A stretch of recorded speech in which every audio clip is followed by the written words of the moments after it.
Welcome back sa Panahon TV Weekend Edition. At ngayon po alamin natin kung ano nga ba ang aasahang panahon sa mga susunod na oras. Base po sa 5 a.m. weather forecast ng Pag-asa, umiiral pa rin po ang tail end of a cold front. Dito po yan sa may northern and central Luzon. So asahan po natin ang mga mahihinang pag-ulan, mahihina hanggang sa katamtamang pag-ulan. Ganoon din po yung mga thunderstorms activity dito po yan sa may Cagayan Valley. Kasama rin po ang eastern and central Visayas. Ganoon din po ang probinsya pa ng Aurora, Negros Occidental at Surigao. Asahan din po natin na magiging maulap ang inyong kalangitan. Samantala, dito po sa atin sa Metro Manila at sa nalalabing bahagi pa ng bansa, magpapatuloy naman po ang fair weather conditions. Pero paghandaan pa rin natin mamayang hapon o kaya po ay mamayang gabi yung mga localized thunderstorms na posible po yung magdulot ng mga biglaang buhos ng ulan. At yan po hindi naman tatagal ng 1 hanggang sa 2 oras.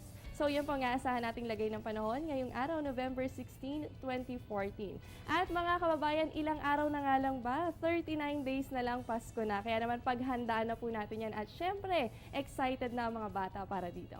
At dito na po nagtatapos ang ating programa. Yung pong mga nakalap nating impormasyon ngayong umaga. Para always updated sa lagay ng panahon, bisitahin lamang ang aming official social media accounts and website. Ito po ang Panahon TV kung saan walang pinipiling panahon ang pagbibigay impormasyon. Naghahatid ng balita simula Lunes hanggang Linggo 5 to 5:30 ng umaga at sa oras-oras na update dito lamang sa Telebisyon ng Bayan. Ako po ang inyong weather buddy Jessie Basco na nagsasabing walang dadaig sa taong may alam at laging handa.